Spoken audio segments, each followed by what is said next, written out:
కాళేశ్వరం ప్రాజెక్టులో జరిగిన అవకతవకలపై సీఎం రేవంత్ రెడ్డి సంచలన ప్రకటన చేశారు. ఈ కేసు దర్యాప్తును సీబీఐకి అప్పగిస్తున్నట్టు తెలిపారు. కాళేశ్వరం నివేదికపై సుదీర్ఘ చర్చ అనంతరం సీఎం రేవంత్ ఈ ప్రకటన చేశారు.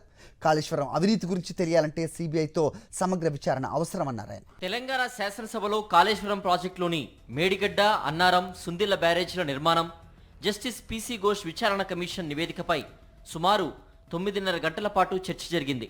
జస్టిస్ పీసీ ఘోష్ నివేదికను మంత్రి ఉత్తమ్ కుమార్ రెడ్డి సభలో ప్రవేశపెట్టారు. దీనిపై అర్ధరాత్రి 1:40 వరకు సుదీర్ఘంగా చర్చ సాగింది. కాళేశ్వరం ప్రాజెక్టులోని మేడిగడ్డ, అన్నారం, సుందిళ్ల బ్యారేజీల నిర్మాణంలో జరిగిన అవకతవకలు, ప్రజాధనం దుర్వినియోగం, అవినీతి ఆరోపణలపై విచారణను సెంట్రల్ బ్యూరో ఆఫ్ ఇన్వెస్టిగేషన్కి అప్పగిస్తున్నట్లుగా ముఖ్యమంత్రి రేవంత్ రెడ్డి ప్రకటించారు. ఈ ప్రాజెక్టులో అంతర్రాష్ట్ర అంశాలు, కేంద్ర, రాష్ట్ర ప్రభుత్వాలకు చెందిన వివిధ శాఖలు, ఏజెన్సీలు పాలుపంచుకున్నందున ఈ నిర్ణయం తీసుకున్నట్లు వెల్లడించారు. కాళేశ్వరం ప్రాజెక్టులో క్రిమినల్ చర్యలకు అర్హమైన లోపాలను, అవకతవకలను ఘోష్ కమిషన్ గుర్తించిందన్నారు సీఎం రేవంత్. 3 బ్యారేజీల నిర్మాణంలో తప్పు జరిగిందని కమిషన్ తేల్చిందన్నారు. అటు ప్రాజెక్టులో లోపాలను ఎన్డీఎస్ఏ కూడా గుర్తించిందని, సమగ్ర విచారణ జరపాలని ఎన్డీఎస్ఏ, ఘోష్ కమిషన్ చెప్పినట్లు గుర్తు చేశారు. కాళేశ్వరం కేసును సీబీఐకి అప్పగించడమే సముచితమని సుదీర్ఘ చర్చ అనంతరం సీఎం రేవంత్ రెడ్డి ఈ ప్రకటన చేశారు. 3 బ్యారేజ్ల నిర్మాణంలో తప్పు జరిగిందని, అసలు ప్లానింగ్ లేదని కమిషన్ తేల్చి చెప్పింది. అధ్యక్ష, national dam safety authority NDSA నివేదిక ప్రకారం ఈ ప్రాజెక్టులో అంతర్రాష్ట్ర అంశాలు, కేంద్ర, రాష్ట్ర ప్రభుత్వాలకు చెందిన వివిధ శాఖలు, ఏజెన్సీలు పాలు పంచుకున్నాయి.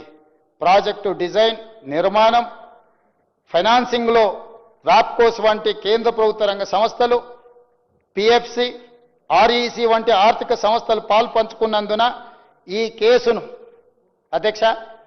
కేసును సెంట్రల్ బ్యూరో ఆఫ్ ఇన్వెస్టిగేషన్కి అప్పగించడం సముచితము. అందుకే ఈ కేసు దర్యాప్తును సెంట్రల్ బ్యూరో ఆఫ్ ఇన్వెస్టిగేషన్కు అప్పగించడానికి సభ నిర్ణయం తీసుకుంటున్నది తమ అనుమతితో. అధ్యక్ష, కాళేశ్వరం అవకతవకలపై తెలంగాణ ప్రభుత్వం సుప్రీంకోర్టు మాజీ న్యాయమూర్తి పీసీ ఘోష్ నేతృత్వంలో విచారణ కమిషన్ను నియమించింది. విచారణ కమిషన్ తన నివేదికను ఈ ఏడాది జూలై 31న ప్రభుత్వానికి సమర్పించింది. గత నెల 4న జరిగిన మంత్రిమండలి సమావేశం ఈ నివేదికను ఆమోదించింది.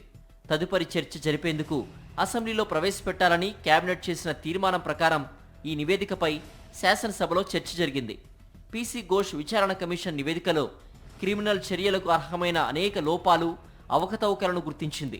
అసలు ప్రణాళిక లేదని కమిషన్ తేల్చి చెప్పింది. నేషనల్ డ్యామ్ సేఫ్టీ అథారిటీ నివేదిక ప్రకారం మేడిగడ్డ బ్యారేజీ వైఫల్యానికి ప్లానింగ్, డిజైన్, క్వాలిటీ కంట్రోల్ లోపాలు కారణమని తేలింది. నాణ్యత, నిర్వహణ సరిగా లేకపోవడం వల్ల నిర్మాణంలో లోపాలు ఏర్పడ్డాయని ఎన్డీఎస్ఏ గుర్తించింది. ఈ అంశాలన్నింటిపై లోతుగా, మరింత సమగ్రంగా దర్యాప్తు చేయాల్సిన అవసరం ఉన్నట్లు విచారణ కమిషన్ నివేదికలు స్పష్టం చేశాయని సీఎం రేవంత్ రెడ్డి వ్యాఖ్యానించారు.